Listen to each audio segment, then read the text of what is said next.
Broadcasting from the far side of Enceladus, beaming in at the speed of light across the vast chasms of space, streaming directly into your brain, you're listening to episode 31 of the Spartacast League. I am Phelan, and joining us today is our usual co-host, Hims, and a very special guest, Dayton's own furry antifa himself, Bomber Fox, to introduce our first story. So just a few days after we got off air, there was a major Klan rally announced in Dayton, Ohio, and it was assumed that the right was going to have a very big showing at the event. However, something very interesting happened there. You want to explain? Well, we came with 600 against 9 who came out of town from Indiana. So the locals didn't even bother to show up, is what you're saying? Well, if there were any local Klan members that didn't show. What prompted you to go to the rally but dressed up as a fox? First, I was just looking up local activist opportunities, and I saw that the city of Dayton was worried about a Klan rally that they actually had to negotiate down to smaller arms on government property.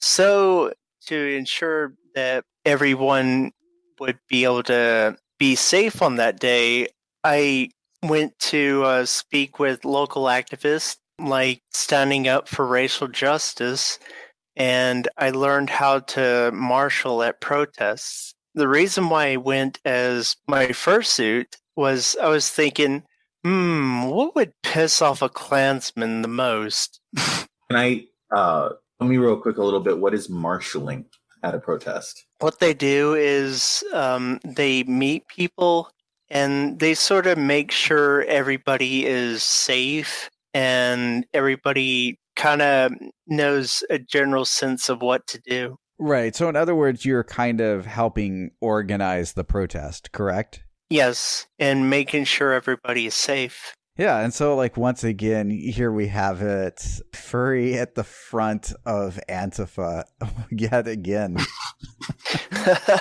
So when you went, you didn't have any idea that it would only be 9 Klansmen from not even in the town. Did you at any point in your mind consider or think that if things got violent, if shooting started going off, that you would be the most obvious target? Because to me, when I first saw the pictures, that's the first thing that I thought was that, my God, this guy's willing to die in his fursuit.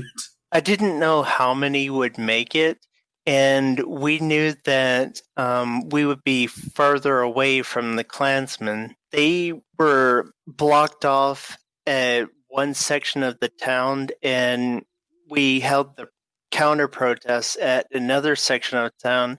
So I knew that there wasn't going to be an immediate clash. Right. But I still went in thinking that, there was, even if it's a small chance that, with these people, if it can happen, something's going to happen. Right. And so my understanding, looking at the photos and video that was taken in the area, the Klan had some sort of fence or barrier that they were behind. What's the actual setup there? The city had blocked up certain streets on the week before the protest. We stood at a certain section of town that had fences separating counter-protesters and the Klansmen, along with the usual police presence. So how did going here to that protest, how did that change you? Did it change you in any way? Because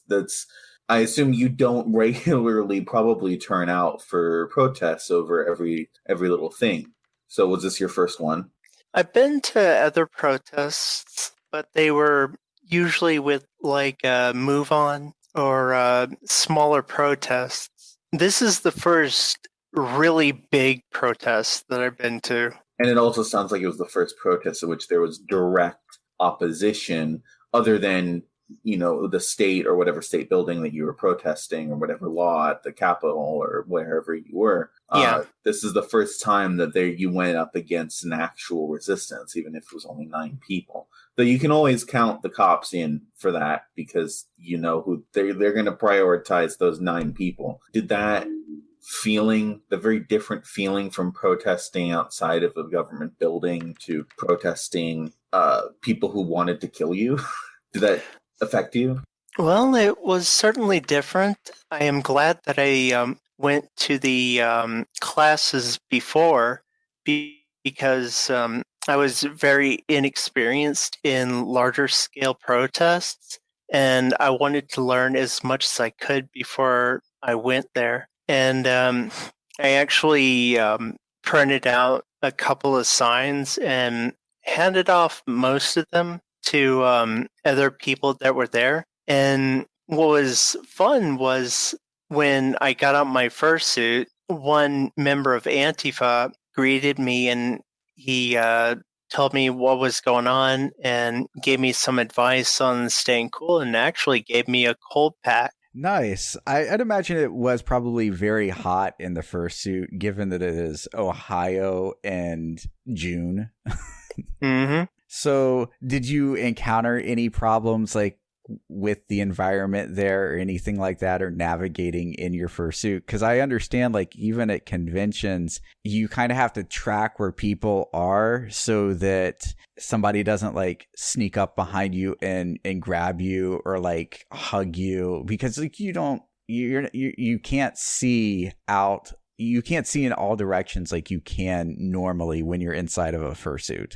I'm used to ducking and weaving through crowds. You also would have been like the first target for arrest too, because you would have been unable to see them coming and unable to get out, and they probably would have destroyed your suit as well, just to be vindictive. So, I mean, what you did was really brave, and it sounds like you might not even be giving yourself the credit you deserve, because it was really, really brave to stand up like that and go out there in fursuit, because it was a massive target for like not just the 9 neo-Nazis, but all of the police if something had happened. So it was you did more than you might realize by doing that. Well, also, I think it shows that like this is something that in my mind has been a long time coming. I actually expected to actually see a furry end up at one of these protests, simply because, like Hims likes to say,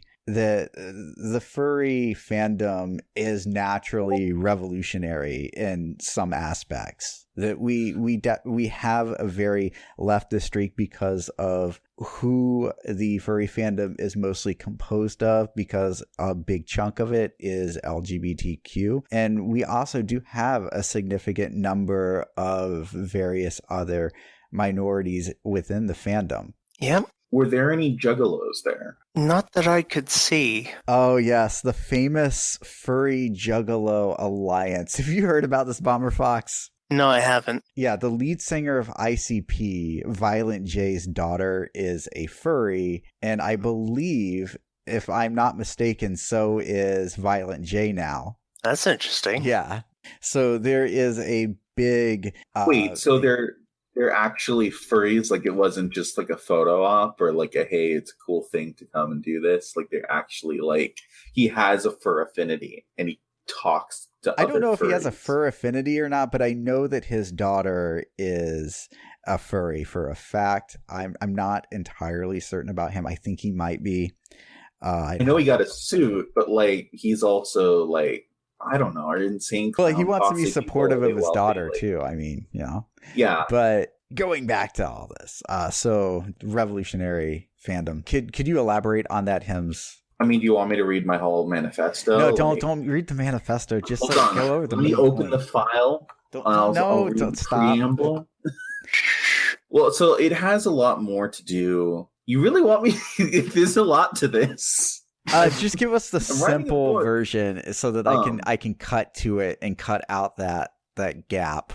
So essentially, it has more to do with than the identity cut up, the intersections of furry identity, of being a minority furry, a black furry, a gay furry, because there are a lot of those same minorities who are liberals that are not communists, are not socialists, are not anarchists. What makes furry naturally revolutionary is that by nature it is in opposition to capital.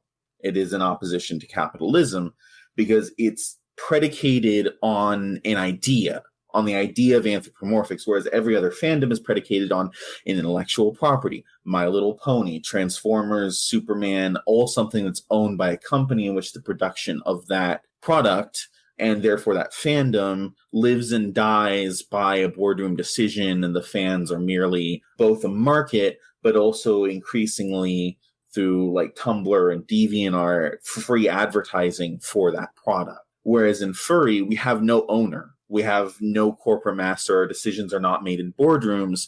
It is an organic society, and although it is not a communist society, or not society, but whatever stand-in you want to use for that word, fandom, I guess, but it doesn't operate like other fandoms. So that's what we call it. And so it's in direct opposition to capital because it cannot be easily bought and commodified, which is why capital, in order to gain access to the furry fandom, has had to buy our communication platforms instead, has had to buy Fur Affinity, has had to shut down all our smaller sites, push us onto Twitter, push us onto Tumblr, push us onto Reddit, so that they can at least commodify our communications. And like Patreon is the biggest example of this, in that it has figured out a way to skim off the top of commissions themselves. So what makes furries naturally aligned with the left is that whether they realize it or not, whether they're liberals or communists or whatever, whether they're conscious of it, their interests are directly opposed to that of capitalism, specifically the fandom-ish, Comic-Con-ish, industrial media part of it. Right. And so what you're saying is that just by the very nature of the fandom itself, we gravitate towards these ideas, or that people that are leftists gravitate towards the furry fandom. Right, because we have a stake, we have to defend our autonomy, what in a sense we have somewhat of an industrial democracy, in that our people are typically held to furry cultural standards. What I go into a lot in the book I'm writing is that is changing, and there is a class conflict that is developing within furry, and that the people of the fandom are going to have to make a choice, and it's going to involve having to directly fight a lot of other furries who aren't necessarily Nazis, but are still seeking to make that bridge and be the ones to capitalize on that incoming corporate relationship. Furries are realizing this. They're having big wake-up calls, like Tumblr banning all of its porn. Our sexuality is also very revolutionary because it is not easily commodified. It's a very weird, rare, strange sexuality, not just because it's dog people fucking, but because it's gay, it's pan, it's trans, it's fetishy, it's weird, and this and that, which has largely been the biggest impediment to it being fully commodified. Which is why Bomber Fox mentioned earlier, it's everything the right hates. Exactly. Everything they hate. And in order for it to be fought and made useful to Nazis, to capitalists, that part has to be cleansed. And so that's where it impacts people on an identity level, because they realize, well, I'm going to be ushered out of my own fandom so it can go onto a t-shirt at Hot Topic or wherever. I don't know if people still shop at Hot Topic, but that's the idea. And you mentioned the right was trying to get in on it. I mean, even the far right is trying to directly recruit extremists from the fandom. Oh, yeah, definitely. That is very much a thing that is happening. And it's something that we and the fandom have been combating for a very long time. Over the past 3 years, a lot of people in the fandom have been fighting this fight. And that's another reason why I wanted to protest the far right, is because they're trying to come in and not only ruin the fandom, but get people radicalized from the fandom. I think that what you did also is a very strong statement in terms of So what you did made a very strong statement about furry and about where most of us stand, because you don't see a lot of furries. You never see furries at one of these protests. And yet here it is. And I expected to eventually see somebody in their fursuit at one of these protests. And I expected it and knew that it was going to be one of our people, simply because of what me and Hims were saying earlier about the almost revolutionary nature of the fandom. And what's interesting is that your political beliefs, to my understanding, because when we talked earlier, you're definitely not as what you'd call far left as like me or Hims or Dark or Gackle or anybody else that's been on the show, even Fibersynth. I think you don't really consider yourself like a communist or an anarchist or anything like that, correct? I consider myself more of a social democrat, definitely a Bernie supporter. Yeah, and honestly, I could get behind that. I do support Bernie Sanders. I think that his platform is probably, out of all of the presidential platforms, it's not perfect, but it's the best. And while there's a lot of criticism I could rip into, it's just it's not for the show today. But yeah. I do support, out of all the candidates out there, I think that Bernie Sanders makes the best argument, even if necessarily he wasn't convincing at the debate. To my understanding was at the debate that happened recently, and I did not get a chance to watch it, unfortunately, but I heard that he actually did not perform as great as we expected. His closing statement knocked it out of the park. They generally avoided giving him a lot of questions. Most of the questions went to everyone they want to not be Bernie, and everyone else was just watering down Bernie's ideas and the language. Really, what you have to know about the debate is that every single question, in some way, directly or indirectly, sometimes directly, the person being asked the question, other than Bernie Sanders, of course, had to either defend against socialism or justify capitalism, or both. Now, we're in the point in the United States where 20-something Democrats have to justify capitalism to the American population, and it's just mind-blowing. That's what I'm watching. The personal people, I mean, yeah, Kamala Harris beat up Joe Biden. She's a cop. He's a racist. Whatever. Who cares? The point is, what was on trial was capitalism. And this is only the first debate, and we're a year away. Well, they have to amp up the propaganda early on. So that's what we're seeing here. Well, yeah. And it is propaganda, because they have to justify capitalism and defend against socialism. But it's incredible that it's capitalism on trial on American television, a major debate, and there's going to be we're probably going to have one of these like every 2 weeks, and it's going to be exhausting. It's going to suck. But that's really all you need to know. And every debate is pretty much going to be that. It's going to be capitalism on trial. And I think that's why, in the end, Bernie doesn't really have anything to worry about, even if he's not the most aggressive debater, because he's the only one there who he doesn't have to justify capitalism. He's the only one there who's, he's a social democrat. He hasn't chucked it out, but within the purview of what Americans think capitalism is and socialism is, which is very skewed, not correct, he's the only one there who doesn't have to justify and defend against social democracy, essentially. He's the only one there who's for it. The one question I did want to ask Bomber Fox here is, when you were at the Dayton rally, because the Dayton rally did go pretty smoothly, I do presume, though, that you were prepared if fighting broke out, if strife broke out, if things got violent, because while Dayton was kind of a snoozer for the right and a very big event for the left, there were other events recently within the month that did not go so well.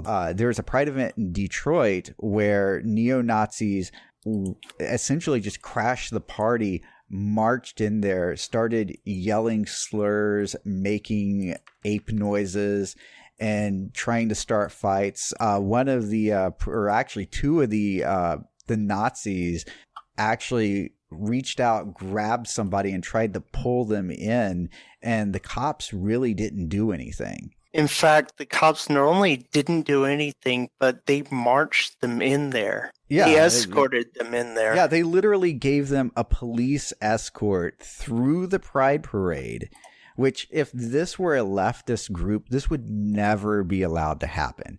If a bunch of leftists wanted to march through a fucking neo-Nazi rally, the police would say, absolutely hell no, you're not doing that. But here we go. We literally have the police front, back, and flanked marching these guys through. And while they're marching them through, armed neo-Nazis are yelling, screaming, making ape noises, trying to incite violence. Like I said, one of them even tried to grab a protest. It's ridiculous. Yeah, I'm just glad that the police didn't do that for the Klansmen. I was very shocked when I read that. Yeah, and also it happened extremely close to where you are. And so you have these two different rallies that on the face of it seemed like they were going to go very similar. They were going to be very peaceful events. At one of them, you kind of have a no-show, big victory for the left. And then at the other one, you just have an emboldened right wing that just marches on through with police fucking escort. And the difference here is day and night. And to top that off, even the police, the police chief actually said that he was expecting them to get violent, that they knew the neo-Nazis were there to cause trouble. And the fact that he didn't do anything to prevent this is just grounds for him stepping down. Yeah, which will probably not happen because very rarely do we actually see police officers actually held accountable for their actions or misjudgments. That's one of the reasons why I'm really supportive of citizens creating committees to look over the cases and hold them accountable. Exactly. And I think that that's what we really need to be fighting for and striving when it comes to police reform. I mean, just in addition to, quite frankly, abolishing the police in most places at this point, if not all. But we need these people to be held accountable for their actions, because too many times do we see on the news police acting in a manner that is just flat out unacceptable, especially for people that are supposed to be high standing examples of civility or whatever. Mm-hmm. They're very aggressive. Yeah. And it's just like there was a study done that came out that BuzzFeed actually collaborated with, where they monitored the social media of various police officers, and they found that a good portion of the police were making unacceptable, racist, sexist, and just outright disgusting and appalling comments on social media. And the interesting thing about this is that HIMS, you probably are familiar with this. The project was called the Plain View Project, and it was done by a group called Injustice Watch. And essentially they just monitored the social network profiles of cops. That they saw that people were making these comments on there, and when they started tracking who was saying it, they found out that a lot of these people were police. So they were like, okay, let's find out who these are, how many there are. And it turned out that a large number of police officers, not just a few bad apples, but a significant fraction, almost like a third of police officers were engaging in this aggressive online behavior. It's funny how people reveal their true selves on social media. Yeah, and the interesting thing is some of these people were posting under their actual names, and that's how they found out this information. Is they tracked it down, they found out it was police officers, and they were like, how many other police officers are doing this? And all of a sudden, you have this big investigation that formed out of the Plainview Project, where they tracked down these people. And what was really shocking here was there's not just the amount of police officers, but just where, because it ended up with me perusing Hims's newspaper, because it turns out that one of the target cities was Phoenix. And Phoenix, of course, has a very infamous history with police brutality. Correct, Hims? I think if I remember this, and it's anecdotal, I forget where I saw it, but I think one year, I think it was 2015, Phoenix police were found to be more violent and committed more officer-involved shootings than the LAPD.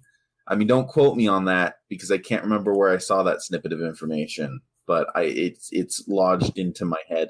Well, I know in terms of the Plainview Project, they found that 282 posts were made from 97 current and former officers of the Phoenix police force, and they frequently referred to black people as thugs.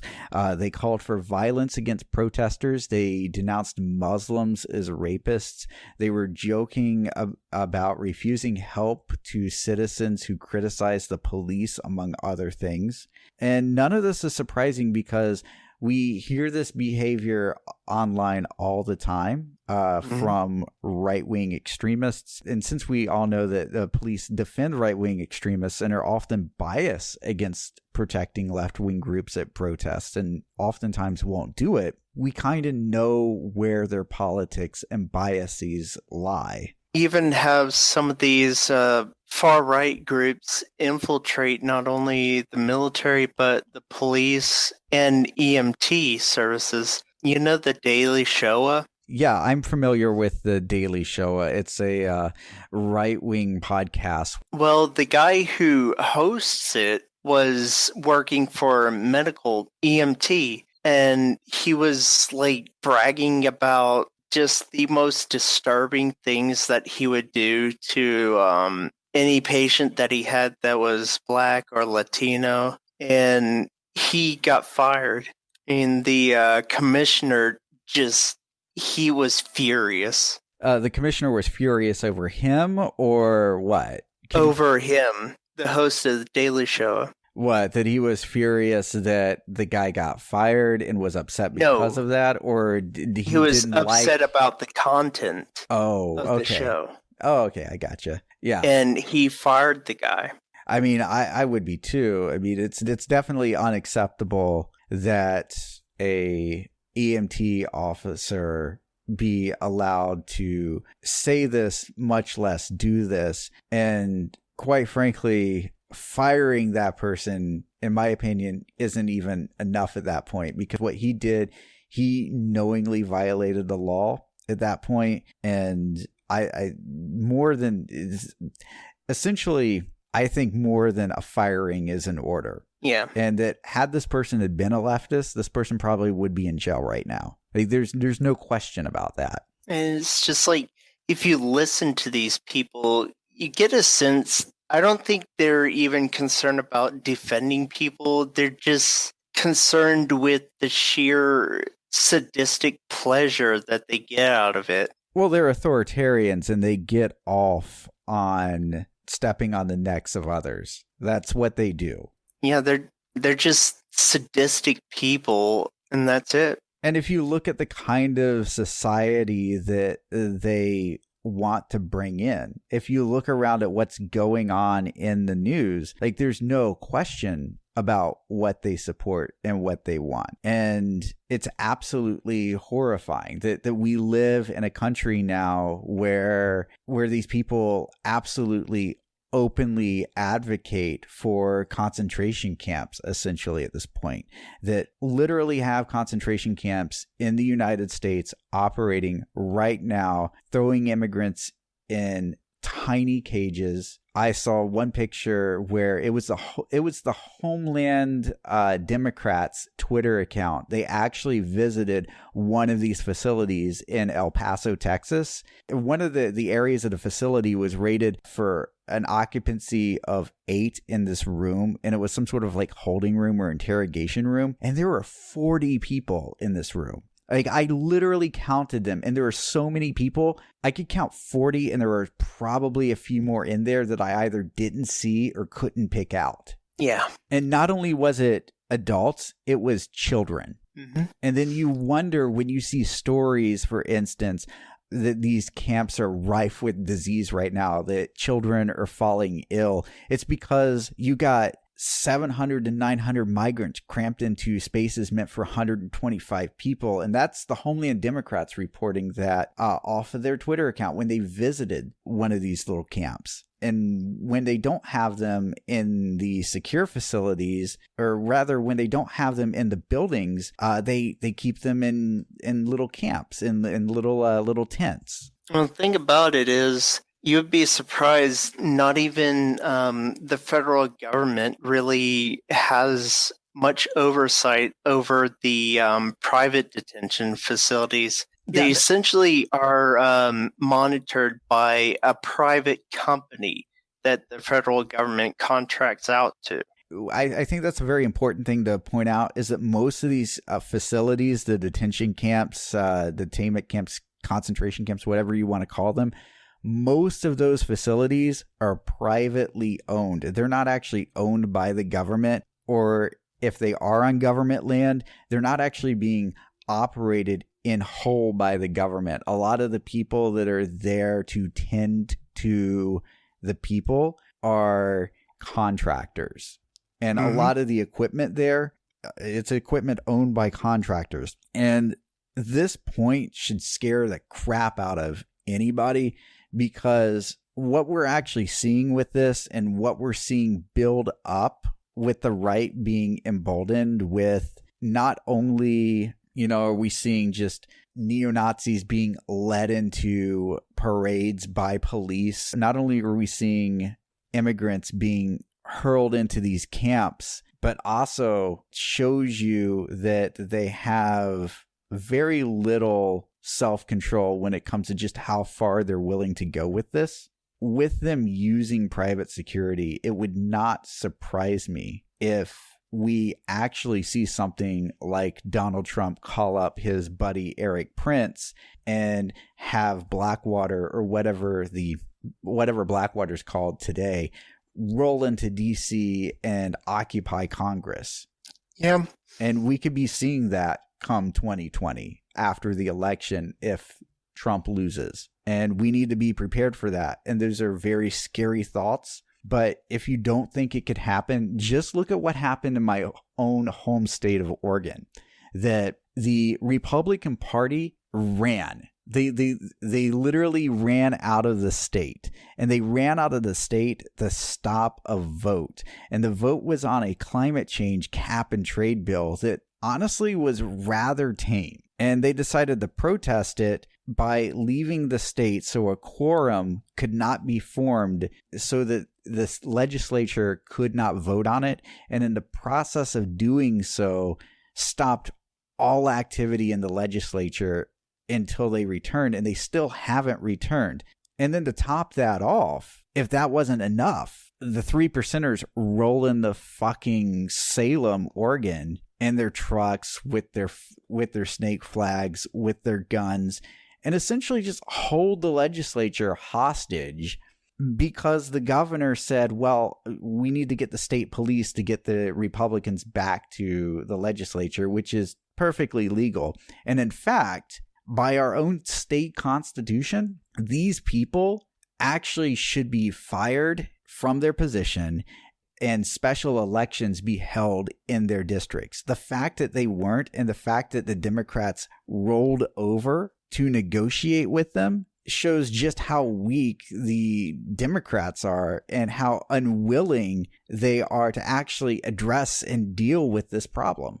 Yeah, the Democratic Party is just like so stubbornly stuck in the 90s or something. They think they can still play their political games with the Republicans and still reach across the aisle. But Republicans, ever since Obama was elected, they have shown that they are going to be completely hostile. Exactly. And to the point that it endangers the institution, it endangers the central institutions of our society at this point. So these people are just no longer satisfied with rhetoric at this point. They are actually damaging the political infrastructure at this point. And once that happens, it's only a few short steps away from actual conflict. And that's what these people want, is that they are trying to draw in a conflict at this point. They are creating a crisis. Yeah, and you even ask a lot of these militia types, and especially white nationalists, they openly say that they do want to destroy the Constitution of the United States and the entire system of government just so that they can rebuild it. Republicans themselves admit that their goal is to damage the edifice of our democracy and our institutions.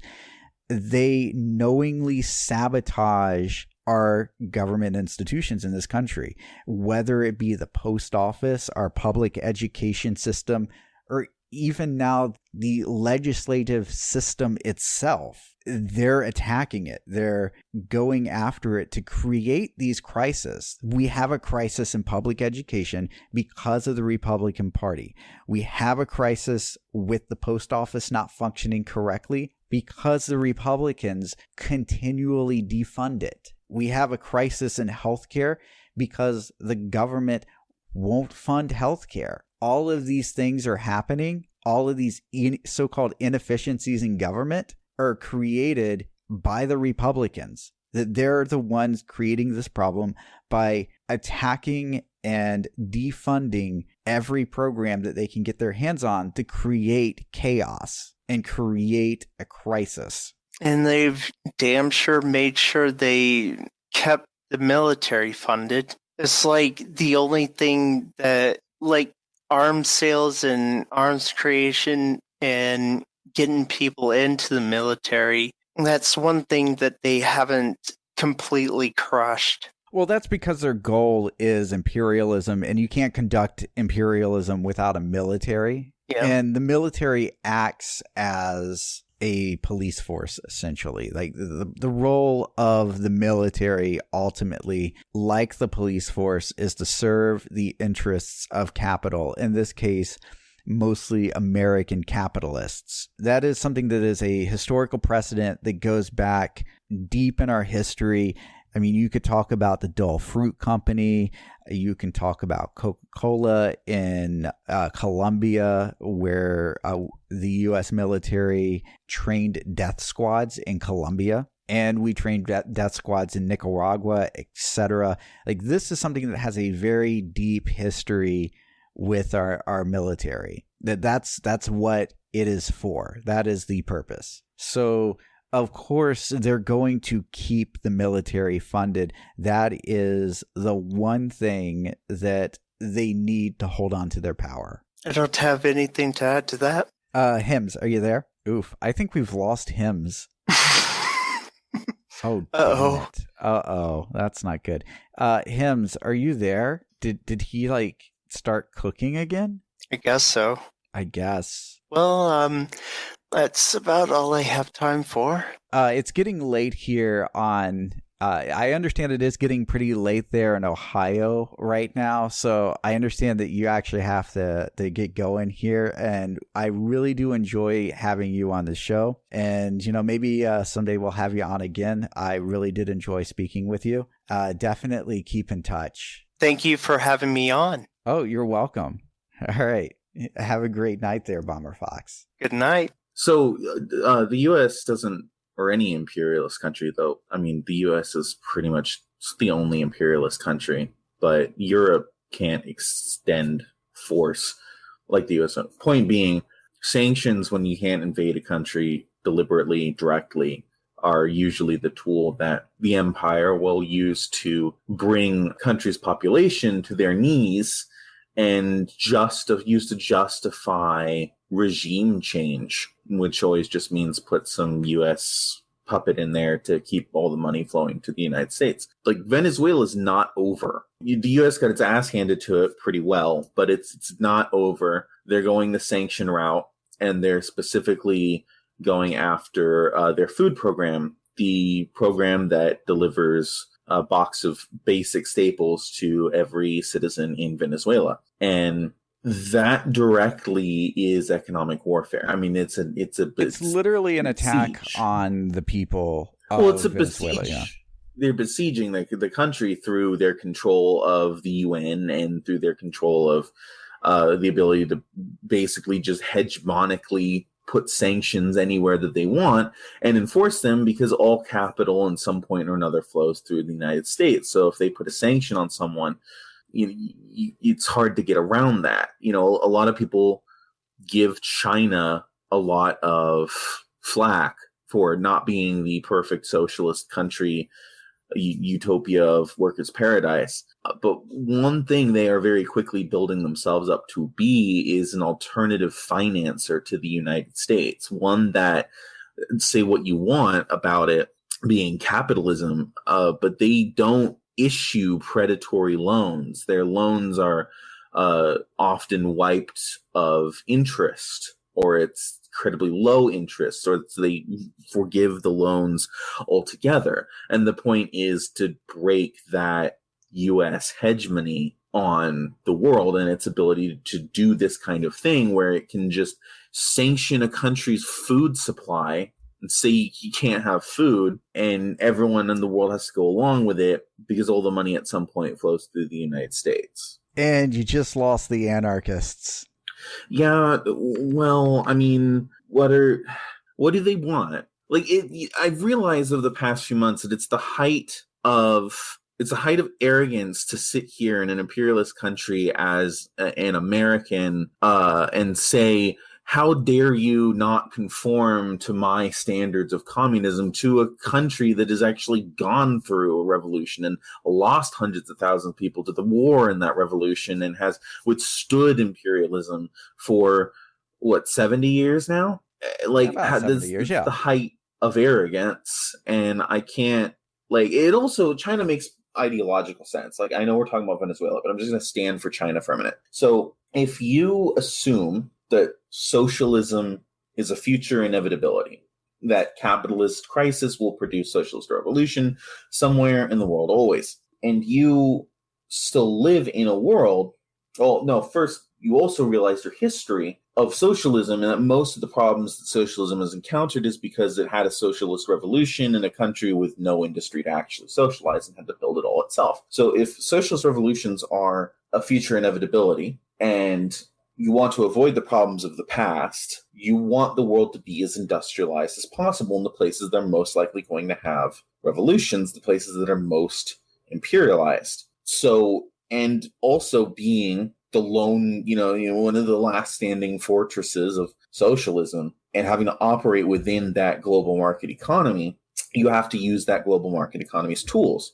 So them going around and giving these low or no interest or completely forgiven loans to countries that are normally targeted by U.S. imperialism for them to build up their productive forces with the expectation that eventually there's going to be a socialist revolution there somewhere at some point makes a certain ideological sense, especially when you're like China and you're on the back foot and you've had to liberalize portions of your economy and you've had to exist. You can't project force. You can't be the USSR, and you can't go around the world propping up revolutions everywhere. So I definitely think that is in their future. That's in their future interest, and they're building to that. All the things coming out of China right now are about the dates by which they have not hard deadlines, the dates by which they expect their NEP, their new economic program, their version of it, whatever they call it, socialist China's characteristics, of ending and having a fully socialist economy. It is moving in that direction. So Venezuela with these sanctions because China exists. And I know that Nicolas Maduro has been building relationships with Xi Jinping, and Venezuelan government has been building strong relationships with the Chinese government. And it has been specifically about anti-imperialism and on anti-imperialist lines that I suspect that they are going to be getting a lot of financial help and aid and food aid and investment from China. And that's where they're going to turn. Right. And I can imagine that's probably going to butt some heads between the China and the U.S. because one thing that the U.S. likes to do is it likes to have other countries also impose sanctions in tandem with countries. I mean, if you look at the situation, even like with Cuba, for instance, or even just Venezuela, the United States actually encouraged other countries to divest out of Venezuela, which is why their economy became what it is today and essentially collapsed. Because even though like a lot of people like to argue, it's a single resource economy and they should have diversified. It's like, do you not think that they fucking knew that? Like how dumb are you to assume that somebody didn't say, whoa. So essentially what countries like Venezuela that are generally resource rich in one mineral or just have a few resources, they will sell what are called futures to other countries or companies, etc., where they secure future resources for that country. So that country pays them money, and then in the future, they will trade so much oil at a secured price. And that's what countries like Saudi Arabia do, because Saudi Arabia is very similar to Venezuela when it comes to economy, that they have an oil-based economy. But you don't see the same thing happening in Saudi Arabia. One, because Saudi Arabia is not sanctioned, and two, because other countries, when the economy goes into recession or when oil prices fall, Saudi Arabia sells oil securities to other nations. And Venezuela isn't able to do that. And Cuba wasn't able to do that with their exports because the United States pressured other countries to sanction them. The United States strategy with sanctioning the oil is essentially because there were futures and Venezuela already has the money. They want to make Venezuela not be able to make good on the money and repay in the oil by sanctioning the oil exports is essentially what you're saying? Right, exactly. But also the other thing that should not be ignored with sanctions is that sanctions are, for lack of a better word, they are weapons of mass destruction, weapons of both financial destruction and social destruction as well. These sanctions kill people. One thing that a lot of people don't realize, and one thing that isn't really emphasized a lot, is that during the 1990s, the United States put sanctions on the country of Iraq. And during that period that Iraq had sanctions on it, over 500,000 children, 500,000 children died because of those sanctions. That is more people than died in the Iraq War. And that was just children. And when asked about the sanctions, Madeleine Albright said that it was worth the sacrifice. And these are the kind of people, keep in mind, Madeleine Albright is a liberal. So it doesn't matter if they're liberal. It doesn't matter if they're conservative. It doesn't matter if they call themselves a Democrat. It doesn't matter if they call themselves Republican. They all pursue imperialist policy. And both of these parties pursue sanctions, which are, for, like we said, weapons of mass destruction. What wasn't around in 1990 was an alternative source of capital investment being China. And something that really flew under the radar a few months ago, maybe it was even a year ago, was that China, I think it was China, Indonesia, and a couple other Southeast Asian countries abandoned the dollar as their reserve currency and took up the Chinese yuan or whatever it's called. China is definitely emerging as an alternative source of investment that is much friendlier to imperialized countries than the United States. And you say, well, it's capital investment. How can it be communist? How can it be Marxist-Leninist? Well, it's direct state investment. China is still ideologically Marxist-Leninist. I mean, it wouldn't be moving into the line to be establishing a socialist economy and nationalizing its markets if it weren't.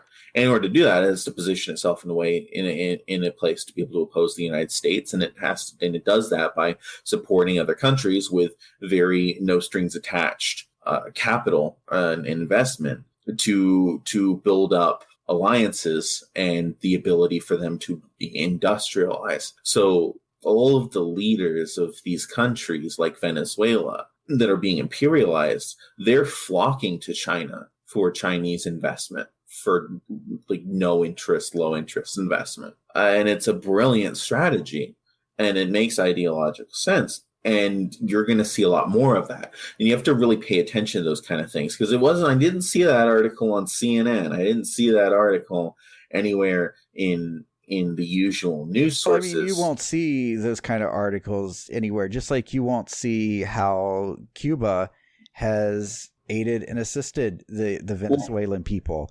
Well, I mean specifically the article about these countries dropping the dollar, which could be wielded as a propaganda source of they're dropping the dollar to weaken America and China currency manipulation. I'm actually kind of surprised that there wasn't some of that, but it really flew under the radar. And you watch these things and you see what is happening on the world if stage. You just look at what is being kept out of the news, like we also see supposedly big bad Cuba here helping treat sick children affected by these U.S. sanctions in their own hospitals. They're flying families out to receive medical attention. And that's not the only thing that Cuba does. Cuba makes a lot of contributions worldwide to affected communities across the world.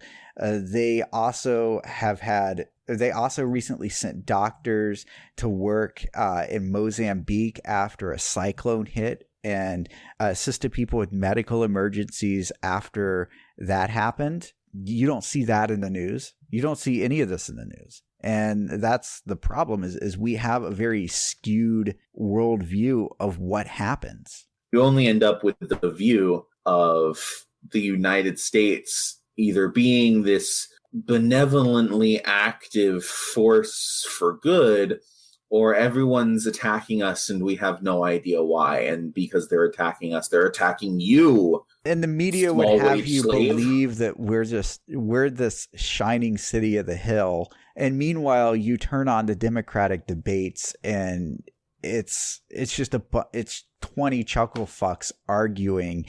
And if this happened in any other country, it would be freaking laughed at.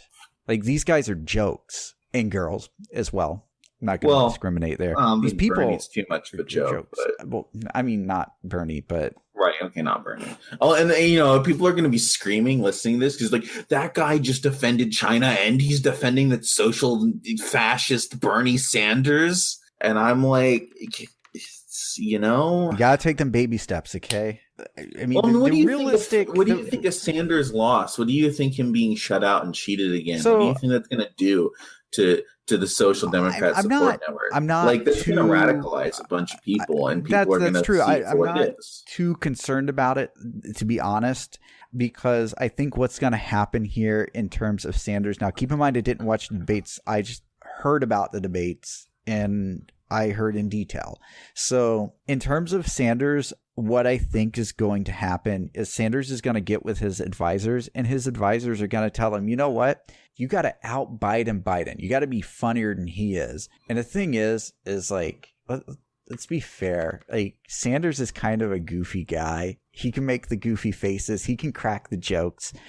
And what we need, I think next performance at the debates, I would say watch for a tone and change. There's a good chance that we actually might see Bernie take some fairly aggressive jabs at Biden.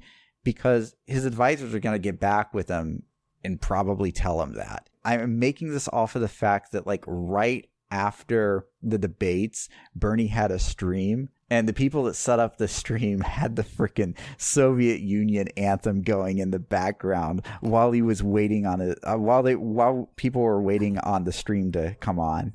See, what we really need is we need a bunch of big photo ops of Bernie Sanders eating ice cream in sunglasses. That's how we win.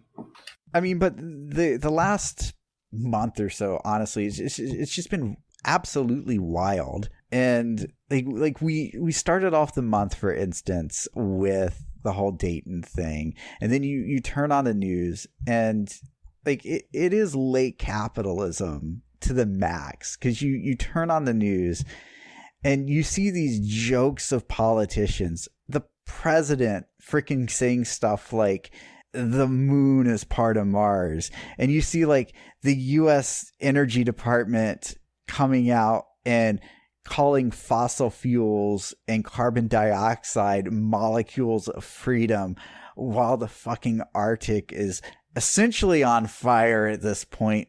Not literally speaking, but we have permafrost that's melting up in the Arctic that wasn't supposed to melt for another 70 years. And then you turn on the TV, and what do you see? You see John Hickenlooper getting booed over saying socialism is not the answer, and then Joe Biden coming on the next day saying Republicans ought to know better, or however he speaks. I don't know. And it's just, it's all ridiculous. It's all tiring at this point. The thing is that, I mean, people know this, and they are, like Richard Wolff says, we're growing much faster than the fascists are growing. Like, the fascists just sort of peaked at high school, 20, high school, but like peaked at 2017, and it's just been downhill from there. They didn't answer anyone's questions, really. Like, they didn't propose anything. Well, it's because they don't really have a solution. Their solution is just to tighten the boot around the neck of society. Well, okay, but yes, but also the fascists of the past, Hitler, Mussolini, were able to create coherent visions of... I mean, I think they got a coherent vision, but it's just... obviously nobody wants it, and everybody is quite frankly terrified of it. And the more people resist, the more people don't want it, the more it gets rolled out. I mean, like we said about the concentration camps, we see how the police act. How long is it before they start throwing American citizens in these things? How long is it before the police say, you know what, you're no longer a citizen? Oh, I'm a citizen. Here's my ID. No, you're from Mexico. Get in the fucking cage. Yeah, and I know the target's on my head, right? Like, if they can just keep these camps open and put illegal immigrants in there, then they'll do it with regular... They want to do it, and they have mistakenly deported Americans before. Yeah. And so it wouldn't surprise me if they started accidentally, or even on purpose, started just outright on purpose, just with full bravado, start deporting Americans or throwing them into these camps. And like we said earlier, right now, people are dying in these things. Like, people are getting sick. Yeah. They're dying. We don't. Yeah, it's not an industrial death machine. Yeah, it's not an industrial death machine, but it's starting to show. The cracks are starting to show. Yeah. And historically, the way that concentration camps have operated in their life cycles, this is when the split happens, and either the camps get shut down or they continue to operate and people start dying. And they show no sign of them shutting down. So historically, we know what happens next. Even like the German concentration camps, they didn't start out as death camps when they first opened up. They became death camps over time. That's what they evolved into. There's a reason it was called the final solution, because they didn't know what to do with the people in there. So they killed them. I did also read this article today that went something along the lines of every government that has successfully run. Hold on, Stalina, stop. So for those that do not know, No, fans of come the here. show, his cat is named Stalina, and I am totally at fault for this. Stop playing. I read an article today that was something along the lines of quote successful concentration camps. Governments that have operated them. They've done so with a streamlined understanding of the necessity of funding all of its parts, and that what you see in Which ICE is this, something that the government under the Republicans never do, is properly fund anything and privatize as much as they can out of it. what is happening with the development of ICE is that whenever money comes up for it, it gets thrown into capture. It gets thrown into investigation, arrest, raids, and nothing is going to the camps and the housing. That's not just like saying, well, no, duh, they don't care about giving them blankets. I mean, that's literally like they're not paying the ICE agents. Like they're firing ICE agents and they're slimming down to like skeleton crews, which is why, you said that they either fall apart or they just start killing them. And that would be why it would potentially fall apart. This isn't being done by people who have a full not vision. being done by people that are competent. Yeah, it's not being done competently. Like they're not. And even if it were, like, that would just be fucking terrifying. Like, right. If we had a competent Trump, I'd be scared shitless. Just that thought is so fucking morbidly terrifying that I don't even want to fucking think about it. Right. It's not being done competently. And these camps are very weak and falling apart. And so, like you said, it could go either way. They could just start killing them, or they could start ending these camps and letting people out of it, because they're going to be forced to that choice. And they want to spend money on the fire and brimstone, shock and awe, capture and arrest, because that's good headlines, and that gets them lots of investment. They don't want to spend any money on housing these people. They don't want to spend any money, even in the deplorable conditions, even in literally just fencing off a dirt yard and throwing them in there. Like, that's still money, and they don't want to spend that money. And so they're gonna look at the cost analysis of this, and they're gonna either go, well, we need to start killing them so we have more room to put more people in there to start killing them, so we have more room to put more people in there to start killing them. Or they're gonna say, well, okay, none of this is profitable, because even though they're privatized, even though they're private companies, the people in the camps sure aren't paying for the camps. Like, that money is coming from the government, and the government's looking at it. Do we want to spend this money? What do we want to do? And they could come to the decision of killing, or they could come to the decision of, we'll just close it because it's too expensive, and I don't know, to send them to LA or something.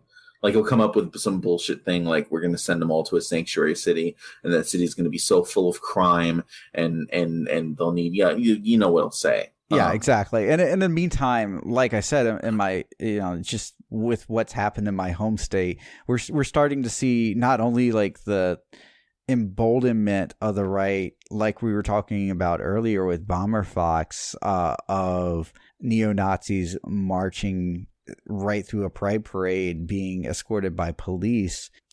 They seized a capital, essentially, a capital city, and shut it down. The Republicans, I thought they fled it.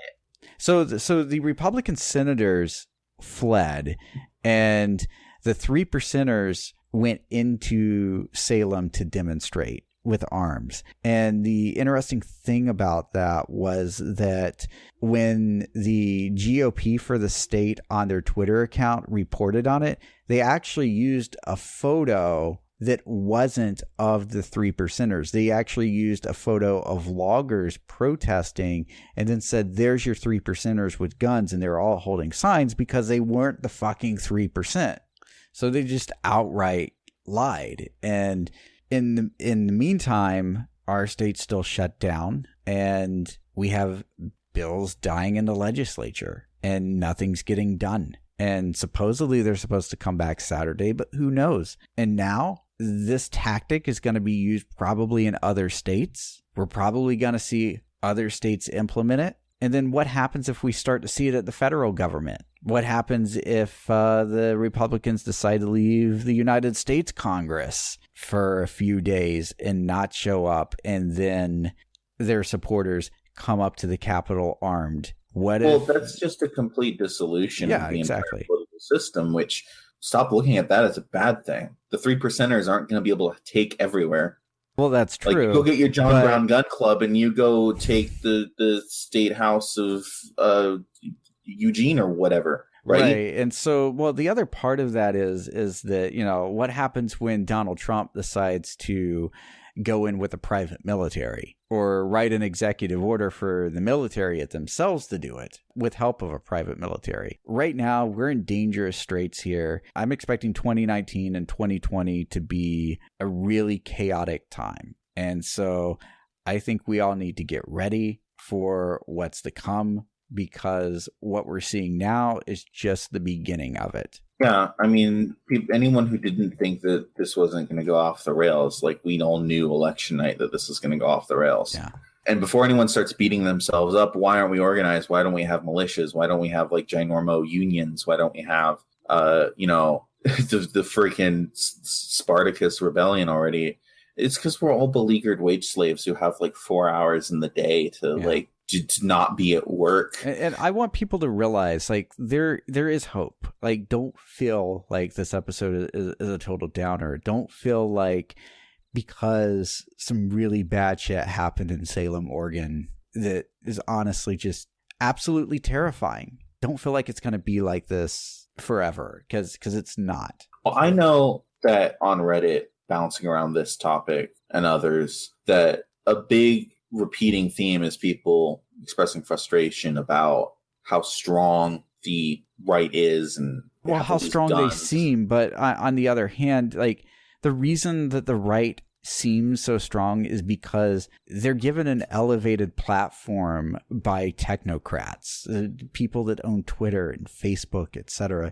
They could have pulled the plug a long time ago, and they chose not to do it. They chose to boost these people so that people would engage with them and thus engage with their websites. Right. And this was about essentially just ratings for them. That's their version. They wanted you to consume those ads and see them. And they were willing to do anything they could to get you glued in. And what they did is they realized these people are money makers because you're going to their site to engage with them. And so really the best thing that you can do is not engage with these people, or be selective of how you engage with these people. Don't give them the platform. Don't give them the audience. Specifically referring to the everything going to shit model of the world of the United States, this frustration is repeatedly expressed that we're not ready. In whatever term you want to, we're not ready because we don't have tanks, or we're not ready because we don't have guns, or we're not ready.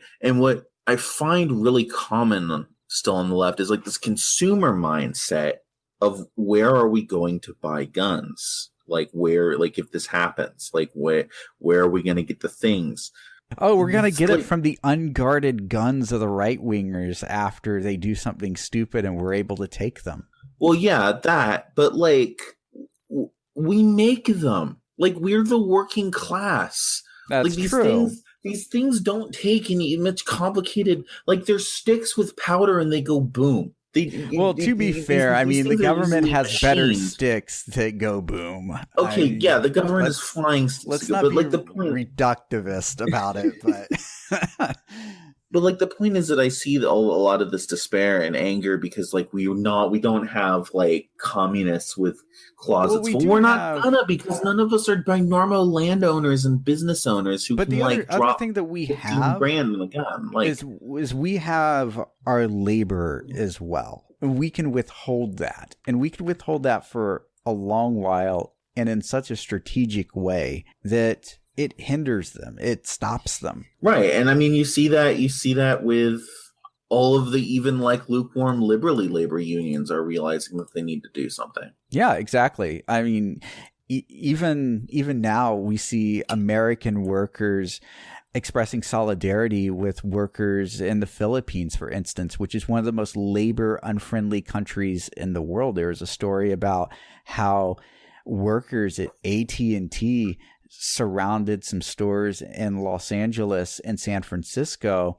to protest on behalf of workers that were being abused in the Philippines. And it was to such a point that, to tell you like how bad the situation is in the Philippines, there was actually a story back in 2016 where there was a labor union meeting and the labor bosses went to meet with the company. And then after the meeting, they were pulled over by police. Their vehicle was surrounded.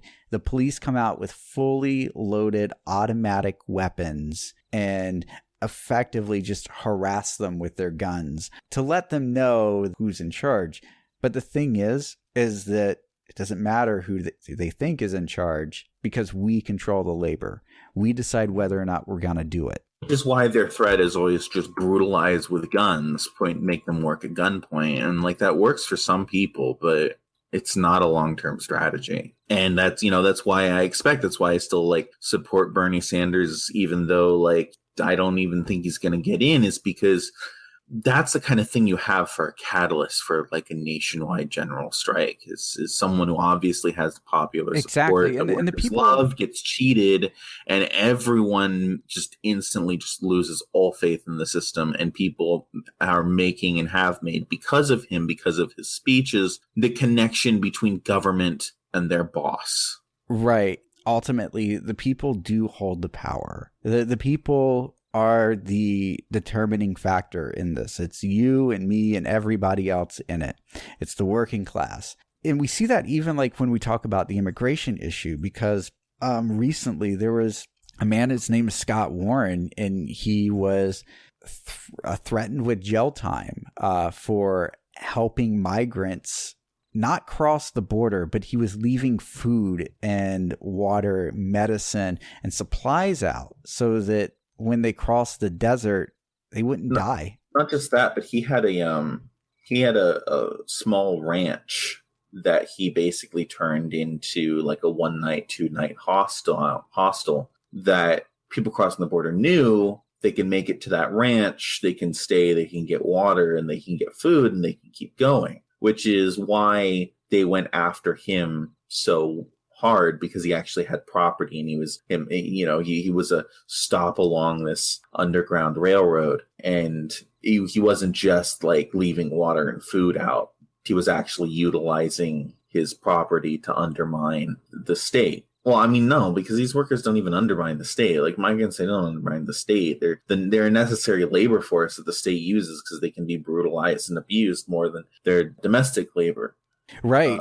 Illegal labor is more favorable to somebody looking to abuse workers than legal labor is, simply because it flies under the radar and you can threaten people. You can do whatever, because these people have no recourse. Like when you or I are brutalized at a job, if we're treated inhumanely, we have a place to go, whether it be our unions, whether it be even the state, the National Labor Relations Board, where I live, the Bureau of Labor and Industry, whether it be any of those things, we have at least limited avenues, whereas illegal workers don't. And honestly, I wouldn't be surprised if that was one of their quote solutions to the camps is, well, let's just turn them into big labor camps. Well, they already do. A lot of these detention facilities, especially the longer term ones, not the shorter term ones, but the longer term detention facilities are essentially just private jails where they make illegal immigrants work, just like all the other people there, because they do place some of the migrants into regular prisons or special prisons, and they do make them work. Even if they say that they're working voluntarily, oftentimes what happens is it is voluntary in the sense of you're going to work or we're going to put you in solitary. Well, not just that, but a lot of prisons use their own like prison money system where like these guys can get packs of ramen or bubble gum or whatever. And so like they literally go to work to get this prison currency to spend it in like the prison store. It's a company store, basically. Yeah.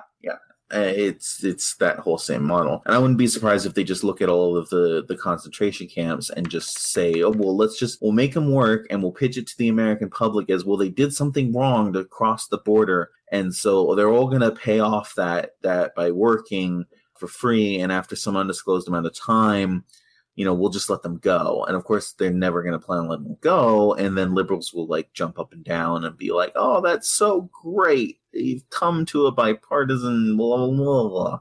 But yeah, it's really just slave labor. One of the things going back to this is that Scott Warren did all of this. He was arrested and he was tried, and the jury didn't go for it. They could not convict him as guilty through conscience, essentially, is what they did. They did something called jury nullification, which, by the way, congratulations, you can now no longer serve on a jury. And essentially what jury nullification is that you can, on a jury, if you believe that the law is unjust, refuse to give a verdict or refuse to give a guilty verdict and therefore place an innocent verdict, even if you know the person is guilty of the crime. And by knowing that, you can't serve on a jury anymore. Yes. And in fact, one of the things that they will tell you or ask you when you serve on a jury, they will ask you in a very roundabout way if you know about jury nullification, and if you lie, they will fine you. So don't ever give any hint that you know about jury nullification. And so by doing this show and saying this, I can't knowingly sit on a jury anymore. So the sacrifice has been made, you guys. But once you're in that room with the 12 angry men or whatever at the smoky table in the back, you can say, hey, jury nullification is a thing. Actually, you can't, because at that point you've done it. But what you can do is you can say, I don't think that this person is deserving of this, or I don't think that this is right. And you could essentially do that, and you could nullify the law through refusing to place a guilty verdict. And so that's what happened with Scott Warren. And so we can use these kind of tools, and we can use them wherever it's needed, whether it's withholding labor. And in many ways, this kind of is withholding labor from the court. So the fact that this jury, which was probably so rigorously vetted, so attempted to be stacked against him, was able to say this is crap, is a good sign. I mean, there's also the Wayfair employees who walked out because they were selling the company that sold a bunch of furniture to the camps, which Well, I mean, like the Amazon employees too. Like months ago, that we reported on them, and they protested because they didn't want the U.S. government using their software for their nefarious purposes. They didn't want their software to be known as the software that put people into concentration camps. Yeah. Or they didn't want their software to be known as the software that guided fucking drone missiles or whatever. Here we have labor stepping up to put a stop to this. Even if it is limited, even if it only is a few instances, we need more of that. We need to step up and do something about that, because it's only through that action, only through direct action, through the working class, that things get done. And so things aren't hopeless just because of all the shit that's happening in Oregon, of all the shit that the United States is doing to other countries to brutalize them, whether it be through sanctions, whether it be through war, whether it be through any other means out there. We have a way of fighting back, and we need to use it. We need to get out there. We need to unionize. We need to resist in a way that's meaningful, not in the liberal #resist, but we need to actually get out there and resist. Because if we don't, then yeah, we definitely do risk the brown shirts rolling in, and they're getting ready to do it. And the next couple years, judging by the way that the last few months have went, they're amping up. They're out there. They're getting ready for something, and we need to be prepared for it.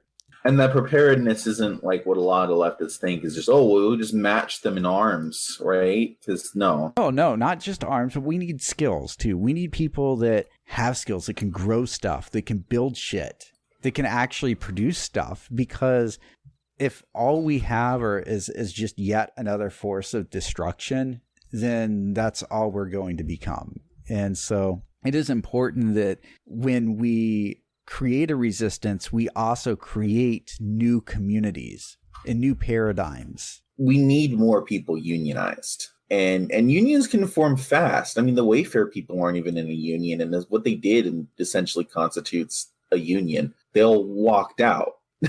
Exactly. And if you just look at the success of what's going on in Portland, first we had Burgerville, now we have a little Big Burger, and it's growing, it's spreading. And yeah, and you're going to say, what do we need a bunch of those like burger flippers for? And it's honestly, they're not unimportant. Like, all the people in the labor supply chain can mess it up, especially those at the very end, because who's going to sell their products? It's just going to end up piling up in a warehouse if there's no one working those stores to go and sell them. So, it's any worker unionized anywhere is important.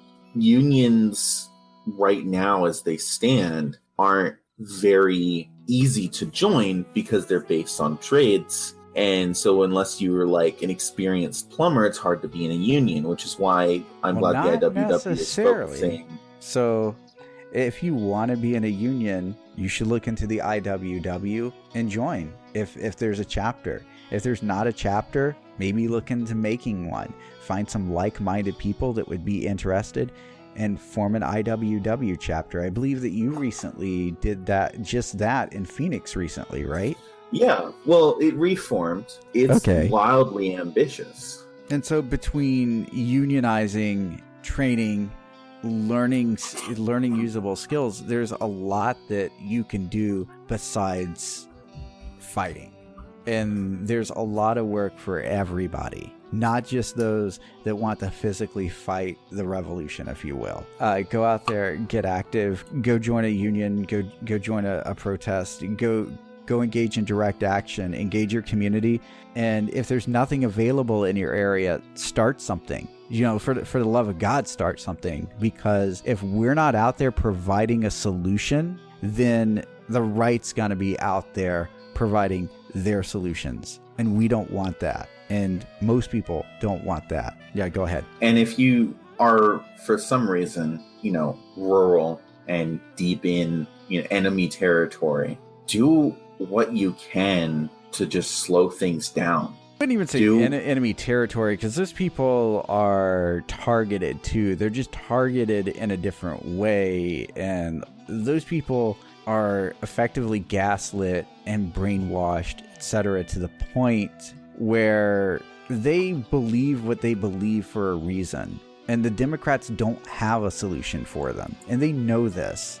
But what they don't largely understand is that the Republicans don't have their interests at heart as well. They're just using them. And when once they're done with them, those people are next. Because that's how fascism works, is it always creates enemies. So to those out there that look at the world and they see that it is hopeless, it's not hopeless. It's not hopeless. And what is going to save us isn't some outside externality. It's going to be the working class. It's going to be you and me and everybody else that is a member of the working class working in tandem together to bring about a new world, and not some savior figure. If you're looking for somebody to save you, if you're looking for China, if you're looking for Bernie Sanders, if you're looking at any of those kind of things, they may be factors of change. They may not be. We don't know. But when it comes to our own communities, it's us, because we're the people in the community. So get out there, get active, take care, good night, and solidarity. Solidarity.